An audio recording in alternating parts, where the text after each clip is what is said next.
Dios es bueno. Qué lindo verlos en la casa del Señor, hermanos. Todos venimos un poco de un contexto religioso. Todos tenemos familia que pertenece a otra religión y ellos nos ven a nosotros como que pertenecemos a otra religión. Es interesante lo que significa la palabra religión. Sin embargo, más que lo que significa la palabra religión, hoy quiero llamar su atención a quién es un religioso. Un religioso es alguien que está de acuerdo con todo lo que dice su religión, pero no siempre practica bien su religión. Conozco gente que no se divorcia, pero están divorciados de hecho, ¿verdad? Viven en la misma casa, duermen en camas separadas, no tienen ninguna intimidad, están divorciados según Dios, pero no se divorcian por papeles, por no faltar a su religión. Hay cristianos evangélicos que están en la iglesia, están de acuerdo con todo lo que decimos, pero a la hora de ponerlo en práctica en su vida diaria no les parece, no lo hacen. Entonces el pastor predica que la fornicación es pecado y ellos dicen, sí, estoy de acuerdo, pero cuando se presenta la ocasión de fornicar, que es tener relaciones sexuales fuera del matrimonio, la carne, el deseo les gana y tienen en su mente la verdad, pero no la practican. Es tremendo cuando a alguien uno le marca el camino que debe caminar y no lo quiere caminar. ¿Qué es lo primero que pasa cuando usted marca el camino por el que usted debe caminar, por ejemplo, a un hijo, y el hijo no quiere caminar por ahí? Hay tensión, hay un poquito de rebeldía, inclusive puede llegar al enojo, ¿verdad? ¿Cuánto les ha pasado que quieren marcarle el rumbo a un hijo y ese hijo se enoja porque no quiere hacer lo que les toca? Más aún, ¿cuántos de nosotros nos hemos enojado cuando nuestros padres nos han marcado una línea por la que no queremos caminar? Yo digo amén. A mí me pasó. Yo, aunque me veo viejillo, fui joven. Como dice la palabra, fui joven y envejecí. Ni modo, ¿verdad? Hoy cuando llegamos al texto de Santiago 1, 19, casi terminando el capítulo 1, vamos a ver un poquito este asunto.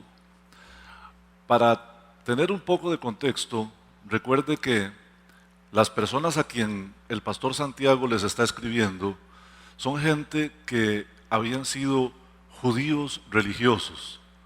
Ellos practicaban la ley, ellos practicaban todos los ritos, los lavamientos de las manos, practicaban las fiestas, ellos estaban muy metidos en la religión.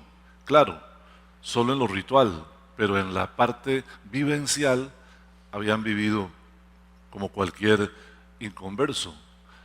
Santiago le está escribiendo a estos que fueron judíos de religión y que aceptaron a Jesucristo como su Señor y Salvador, y estando en la condición de cristianos, fueron perseguidos, especialmente por Nerón, y fueron dispersados por todo el imperio romano. Ellos se fueron para no ser muertos. Santiago empieza a escribirles acerca del tema de no enojarse cuando empiecen a haber diferencias entre la vida en Cristo y la religión. Yo quisiera pedirle a usted lo mismo. Yo quisiera que usted no se enoje cuando empiece a ver la diferencia de la vida en Cristo y la religión. ¿Por qué? Porque cuando nosotros recibimos a Cristo en nuestro corazón, yo espero que haya sido así para usted, y si no, le voy a aclarar cómo es la palabra de vida que escuchamos. Todos los que estábamos perdidos sin Dios en el mundo, aunque tuviéramos religión, Un día escuchamos que Dios es amor. ¿Cuántos dicen amén por eso? Dios es amor. Y también quien nos evangelizó debió decirnos que el hombre es pecador, no importa si es muy piadoso, hay un pecado original que está en él que lo lleva a condenación porque crea una separación entre Dios y el hombre. Conscientes de eso, también quien nos evangelizó debió decirnos que Dios amó tanto al mundo que envió a su Hijo Jesucristo en propiciación en lugar de nosotros para que, aun siendo sin pecado, Él fue a la cruz del Calvario y murió en la cruz del Calvario para perdonar nuestros pecados y para llevarnos a la vida eterna. Bendito sea su santo nombre. Y por último, quien lo evangelizó a usted debió decirle que es necesario creer con todo el corazón estas verdades para poder ser salvo. Dicho esto, cuando venimos a la práctica de la eclesiología, de la vida en iglesia, cuando venimos a la práctica, a la vida práctica cotidiana, puede ser que cuando escudriñamos la palabra, encontremos cosas que nos van a golpear, porque llevamos muchos años en la religión. Y entonces esas cosas nos van a decir, mire, ya no es necesario maltratar el cuerpo para ser más santo. Ya no es necesario aguantar hambre por 40 días. No es necesario hacer una oración repetitiva, interminable. No es necesario nada más que su fe en Cristo. Pero la fe en Cristo debe traducirse en evidencias de que hay un cambio en mi vida. Porque todo aquel que nació de nuevo pasó de muerte a vida. Los muertos están muertos y ellos no pueden hacer cosas que hacemos los vivos. De igual manera en la vida espiritual, el que está muerto en delitos y pecados, el que aún no ha reconocido a Jesucristo como su Señor y Salvador, no puede tener las acciones del que está vivo en Cristo. Muchas veces me encuentro con padres y madres cristianos que me dicen, pastor, es que yo le hablo de Dios a mi hijo, a mi hija, y no dejan sus pecados, no dejan sus vicios, no dejan sus inmoralidades, siguen ahí. Y sus a veces esposas vienen y me dicen, pastor, es que mi esposo no deja de ver pornografía, y esposos me dicen, mi esposa no deja de mentir. Y la respuesta siempre será la misma, hermano querido. No le puedes pedir agua a un pozo seco. No puedes. Un muerto espiritual no puede comportarse como alguien que ha pasado de muerte a vida. Voy a decir algunos enunciados y si usted está de acuerdo conmigo, usted dirá amén. Los cristianos no ven pornografía. Los cristianos no mienten. Los cristianos no maltratan a propósito. Los cristianos viven en santidad. No hay por dónde perderse. Ahora, si encuentras a alguien que está atado a esos pecados, no lo regañes. Si un día encuentras a tu hijo en la computadora viendo lo que no tiene que ver, o si tu esposo o esposa mienten como un almanaque del año pasado. Sí, porque si usted va al almanaque del año pasado, el 1 de agosto no era domingo. Sí, miente y miente. Si es una persona complicada en otras cosas, no lo regañe, no le diga, no mienta. Por eso es como decirle a un muerto, no se ponga hediondo.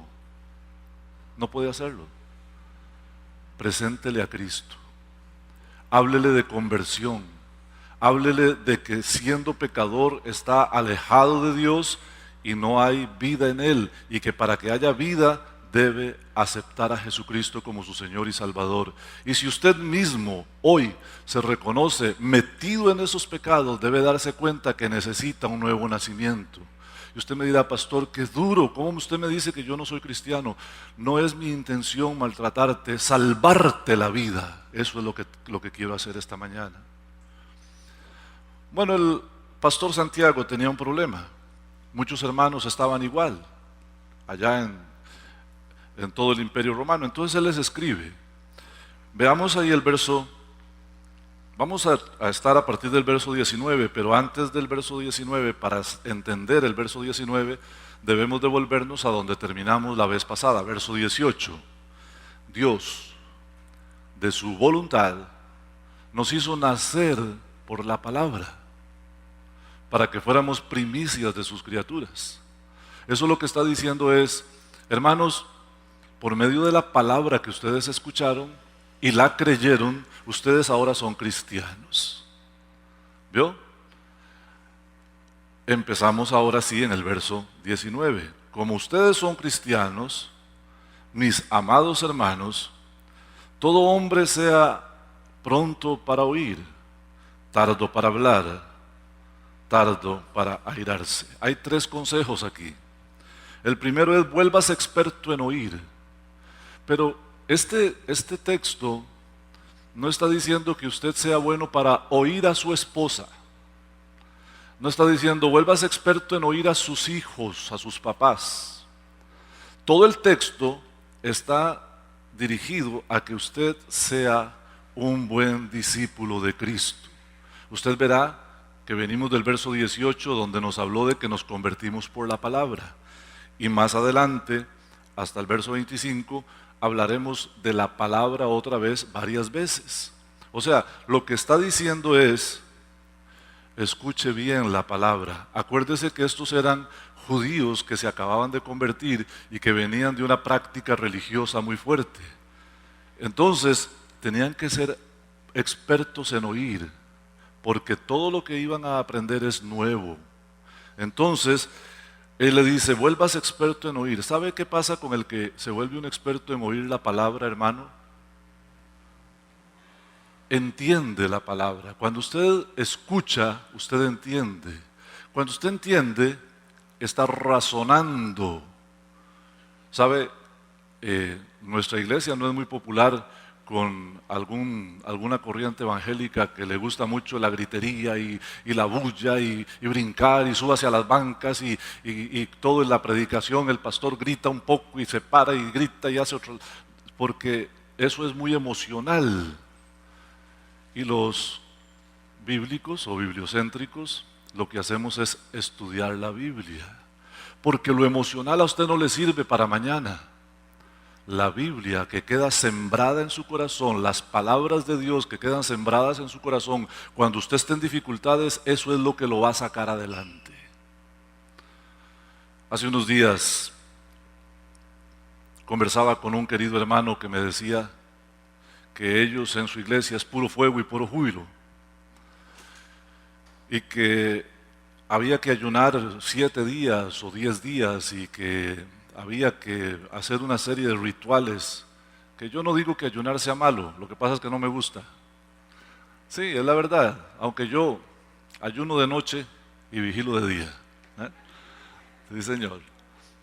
No está malo. Si Dios me pide que ayune, yo ayuno, pero solo que el Señor me lo pida, ¿verdad?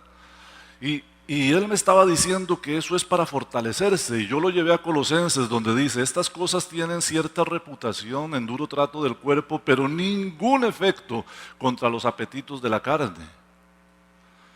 Y entonces un día de estos me di cuenta que el hermano se juntó, porque la muchacha que tiene un hijo creo, de él, estaba en Nicaragua y regresó, la metió a su casa. Y antes de eso yo le dije, hermano, quieta sus manos, usted no puede tocar, no puede hacer nada, porque usted tiene que vivir de acuerdo a la voluntad de Dios hasta que se case. Como la muchacha estaba en Nicaragua, me dijo que sí. Cuando la muchacha vino de Nicaragua, ya dijo que no.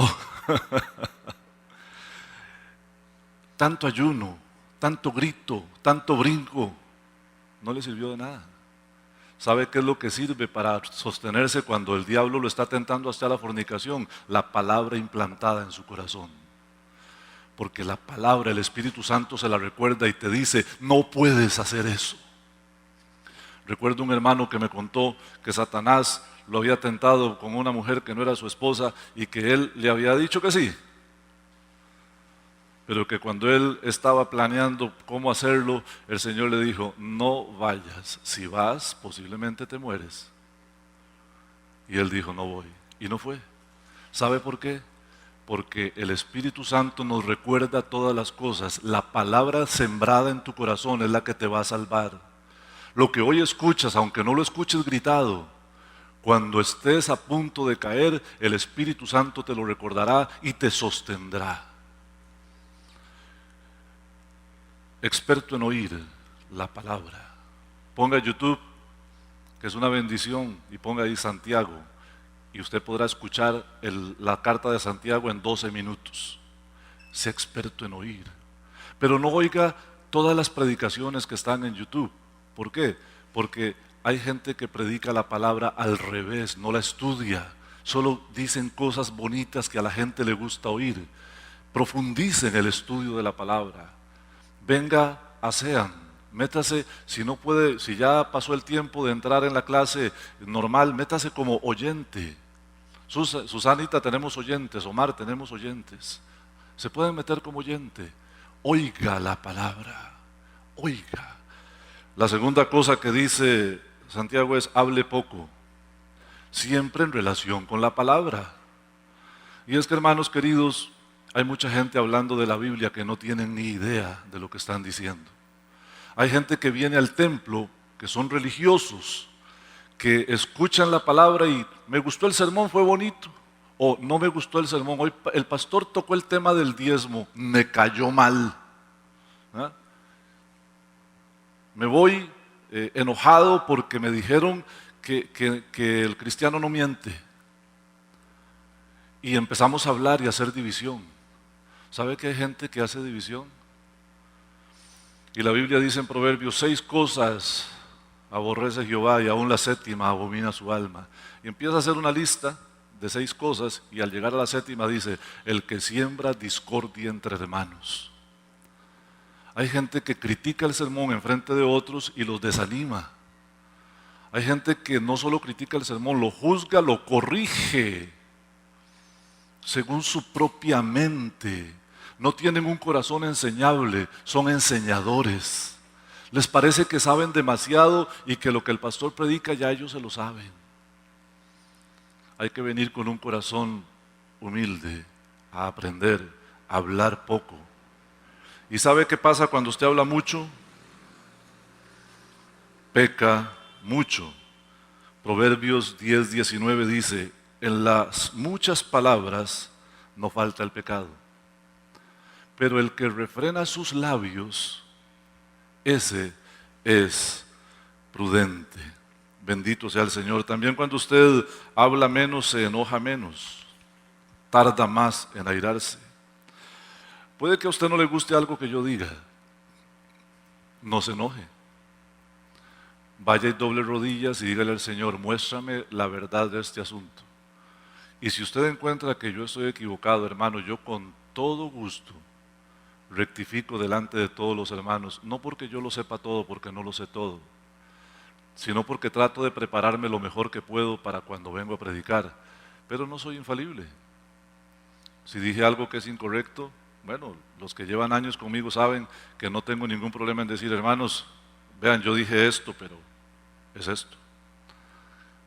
Así es de que en lugar de enojarse por algo que escuchó en el sermón, doble rodillas.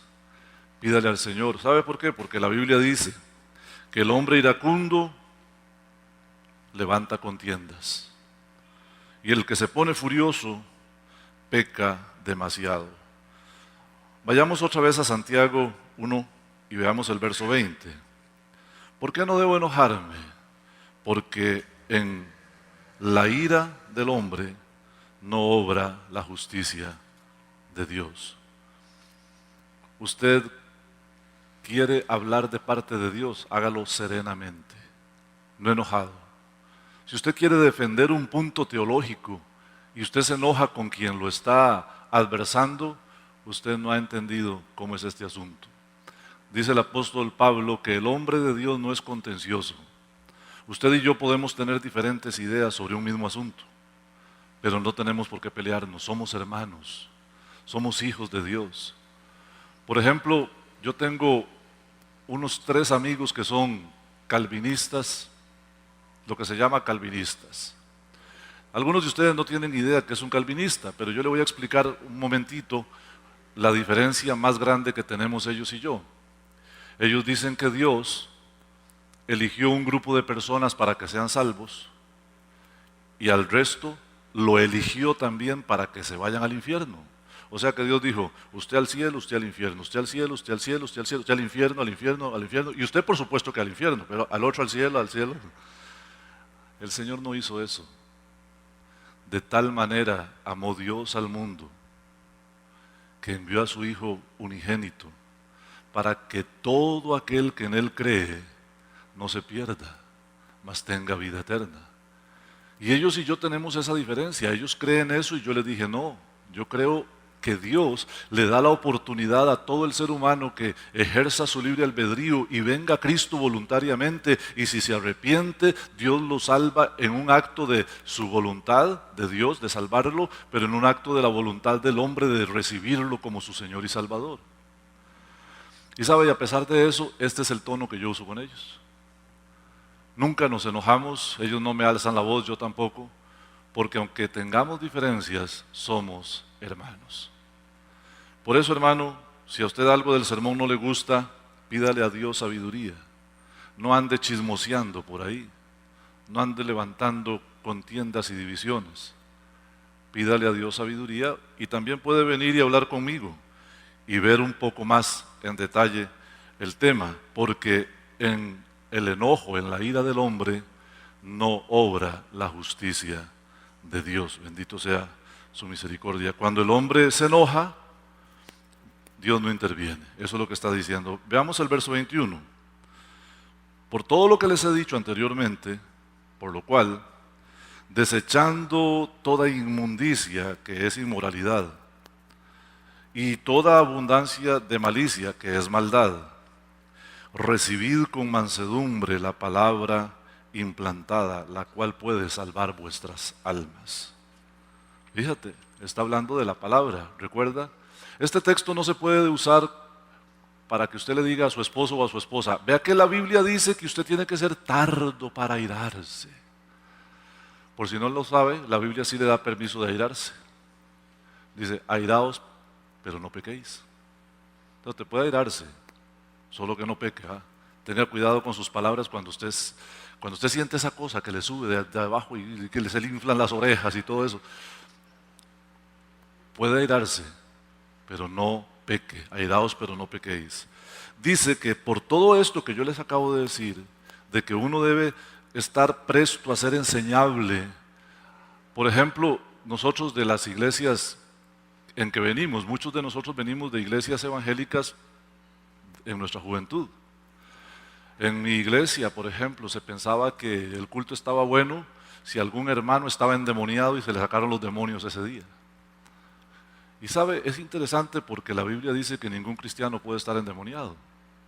Pero para nosotros era tan emocionante, tan lindo escuchar que 10 hermanos hablaban en lenguas. Nadie entendía ni papa, pero 10 hermanos hablaban en lenguas. Y la Biblia dice que cuando se habla en lenguas tiene que haber quien interprete. Escudriñando las Escrituras, uno va quitándose esas ideas porque la palabra de Dios es la autoridad final. Pero dígame si no, nos ha costado, nos ha dolido escuchar que estas cosas que hacíamos antes con tanta fe y con tanto amor son incorrectas. Aquí dice que debemos desechar toda inmoralidad y toda malicia y recibir con mansedumbre, es decir, corazón enseñable, abrir mi mente y decir, ok, veamos qué Dios me quiere corregir. Todo esto que yo he pensado toda mi vida, estoy dispuesto a ponerlo a los pies del Señor y que el Señor haga así y le quite. ¿Qué es desechar la inmundicia y la malicia? El ser humano está vestido naturalmente de inmoralidad. especialmente inmoralidad sexual. ¿Y qué es lo que la Biblia está diciendo? Quítesela, quítese ese vestido, apártelo y vístase de la palabra. ¿Puede ver lo lindo que es este texto? Recíbala con mansedumbre, es decir, no importa lo que yo he creído hasta hoy. Si la Biblia me dice que el camino es otro, voy a caminar por el camino que me dice la Biblia, porque yo quiero agradar a Dios. Y eso que habla aquí de la palabra implantada es cuando usted recibió a Cristo, la palabra de Dios fue sembrada en su corazón. Ahora, no cualquier palabra. Está hablando de la ley de la libertad, que la vamos a ver en un momento. ¿Y qué es la ley de la libertad? Que nosotros no necesitamos absolutamente nada más en esta vida que creer en Cristo para ser salvos. Bendito sea su santo nombre. Siga leyendo conmigo en el verso 22.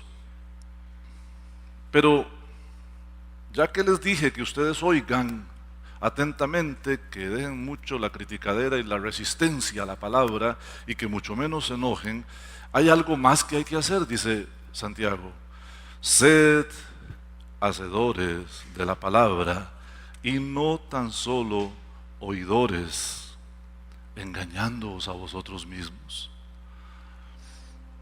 Yo tengo dos hermanos en la carne que posiblemente saben más Biblia que yo, especialmente uno de ellos. Pero sus vidas son unas vidas que ofenden a Dios y que golpean en el rostro de Dios con el puño cerrado, diciéndole: no quiero vivir en santidad, no me interesa. Y saben Biblia. Esos son los que dice aquí Santiago, que se engañan a sí mismos. Hay quien piensa que por venir a la iglesia ya está bien, ya cumplí. De hecho, hay hermanos que me han dicho eso. Ya yo fui el domingo, ya cumplí con Tatica Dios. ¿Verdad? No existe Tatica Dios, hermano. Existe Dios el Padre, Dios el Hijo y Dios el Espíritu Santo. Y nunca trate a Dios con diminutivos. Tratamos con diminutivos lo que es pequeño. Dios no es Diosito, Dios es Dios. Es el Rey del universo. No estamos hablando de una banca a la que se le puede decir banquita, por favor. Escuche esto. Hay quien piensa que leyendo de vez en cuando la Biblia, haciendo una oracioncita por ahí y dando una ofrendita y tal vez ayudándole a los pobres, está bien la cosa. ¿Sabe qué, hermano? Es engañarse a sí mismo, porque la Biblia es mucho más que eso.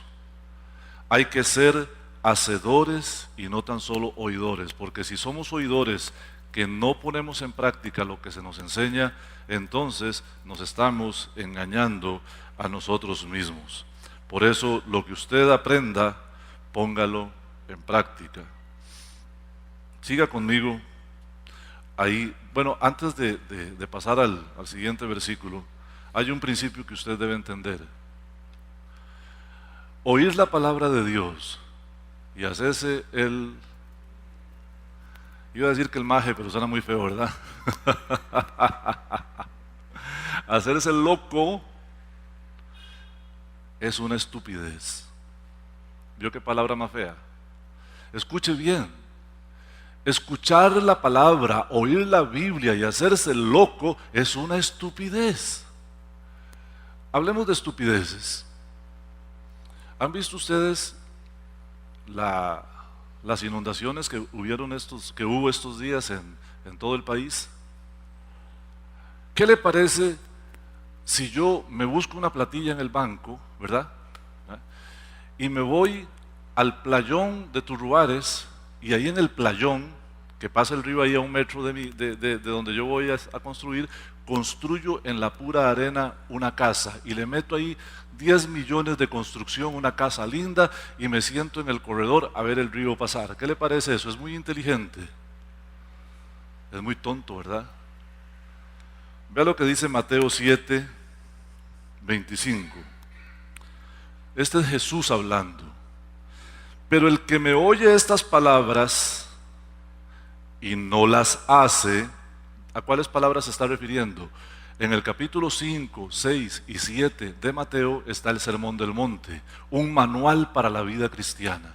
Si usted no sabe cómo ser cristiano, le recomiendo, no se lea toda la Biblia todavía, léase solo Mateo 5, 6 y 7, nada más, con eso es suficiente. Y dice Jesús: el que me oye estas palabras que acabo de decir en los capítulos 5, 6 y 7, pero no las hace, le voy a comparar a un hombre estúpido, ahí dice insensato, es lo mismo, que edificó su casa a la orilla del río Turruares. Y descendió lluvia, y vinieron ríos, y soplaron vientos, y dieron con ímpetu contra aquella casa, y se cayó.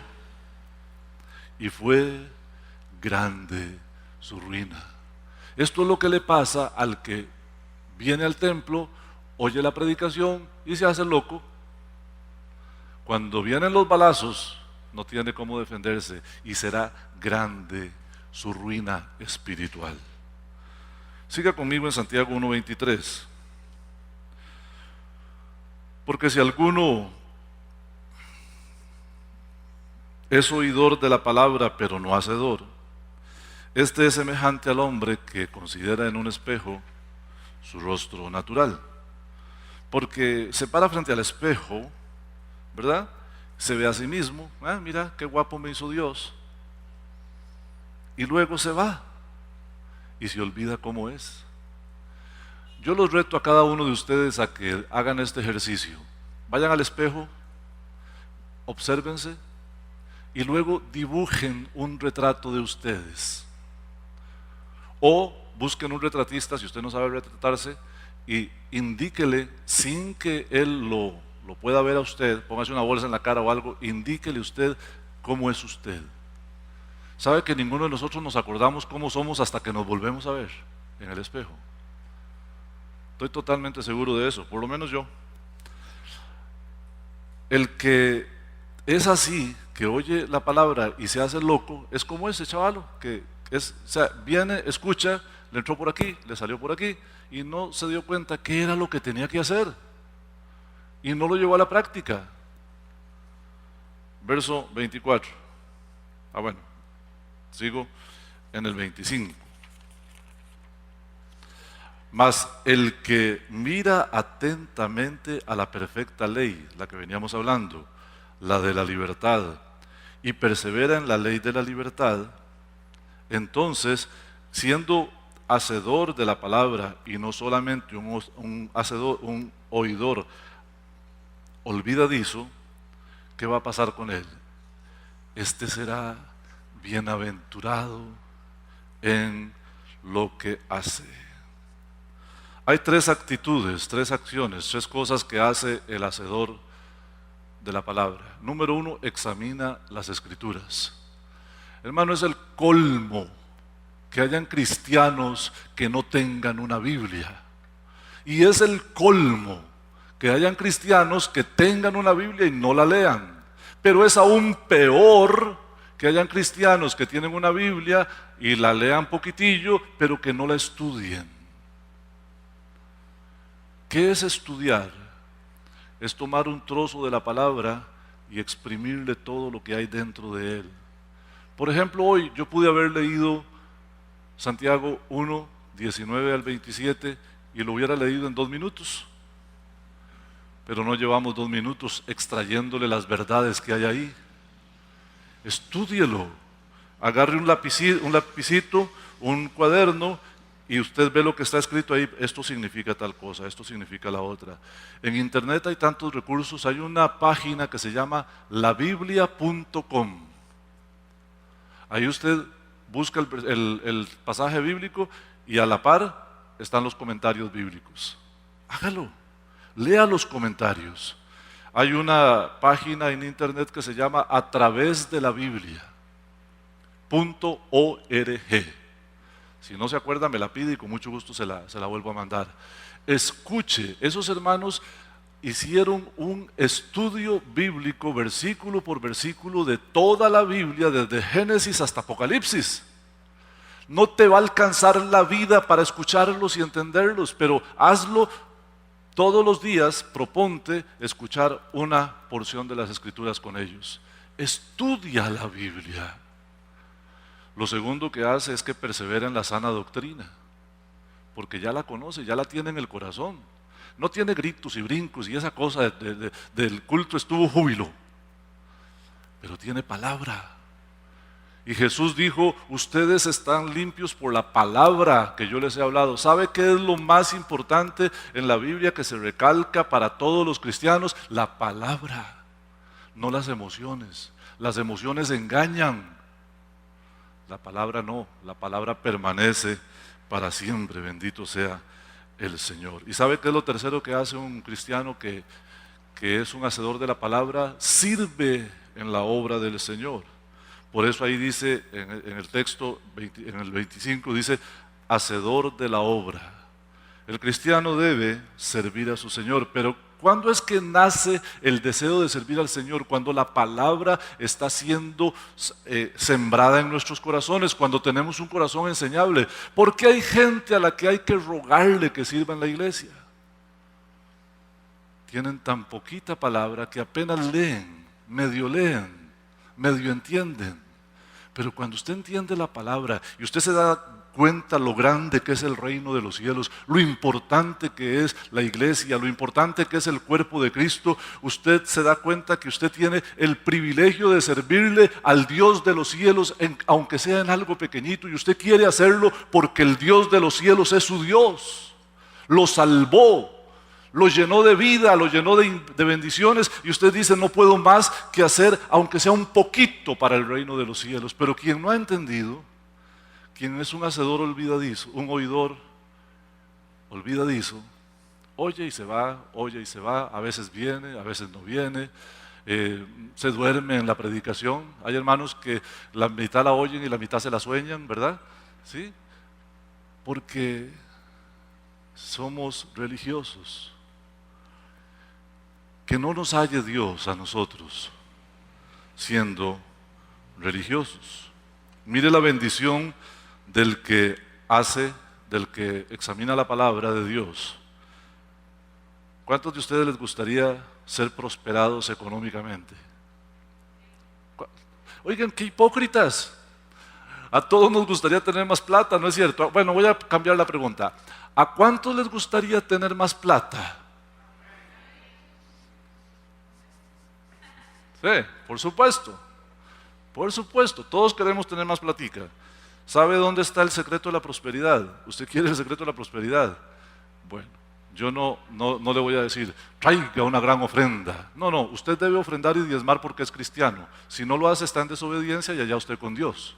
No es mi asunto, es su asunto. Pero si usted quiere prosperidad, cómprese una Biblia. Vea lo que dice Josué 1:8. Nunca se apartará de tu boca este libro de la ley, o sea, la Biblia que ellos tenían en ese momento, sino que de día y de noche meditarás en ese libro. De día y de noche. Meditar significa observar cuidadosamente, detallar cuidadosamente el libro, la Biblia. Dice, sino que de día y de noche meditarás en el libro de la ley. ¿Para qué? Para que guardes y hagas conforme a todo lo que en él está escrito. Vamos a ser hacedores y no oidores olvidadizos. ¿Qué pasará entonces? Preste atención. Harás prosperar tu camino. ¿Quién hará prosperar su camino? Dios lo prosperará. Dice que usted hará prosperar su camino. Lo que usted hace tiene consecuencias. Harás prosperar tu camino y todo. ¿Cuánto le va a salir bien? Todo. Aquí está el secreto de la prosperidad. Coja su Biblia, hágala prioridad. No solo la lea, estúdiela, profundice. Haga lo que ahí dice que hay que hacer y no haga lo que ahí dice que no hay que hacer, porque entonces harás prosperar tu camino y todo te saldrá bien. Quiero terminar en los versos 26 y 27. Si alguno se cree religioso entre vosotros y no refrena su lengua, la religión del tal es vana. El cristiano debe ser bueno pensando, y cuando piensa lo que va a decir, lo piensa tanto que no lo dice. Hay que abrir la boca solo cuando es necesario. No hay que abrir la boca para criticar ni para juzgar a quien predica la palabra, a quien está enseñando la palabra. Hay que tener un corazón enseñable. Y si usted alguna vez se ha preguntado, ¿cuál será la religión verdadera? Aquí está, verso 27. La religión pura y sin mácula delante de Dios es esta: visitar a los huérfanos y a las viudas en sus necesidades y guardarse sin mancha del mundo. Lo resumió en dos cosas: la religión pura y sin mácula delante de Dios. Sepa que hay religión que está muy bien delante de los hombres. Esa no importa, porque esa, ¿de qué le sirve a usted? Solo para quedar bien con la gente. Quede bien con Dios. La religión pura y sin mácula delante de Dios tiene dos aristas: la acción social y la santidad. Resumiéndolo, viva en santidad y no se olvide de los pobres. Incline su rostro. Señor, gracias por tu misericordia y tu bondad. Tú eres fiel.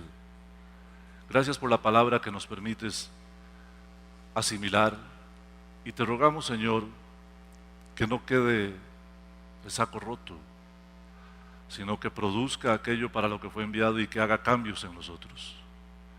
Encomiendo a tu gracia a tus siervos y siervas por Jesús.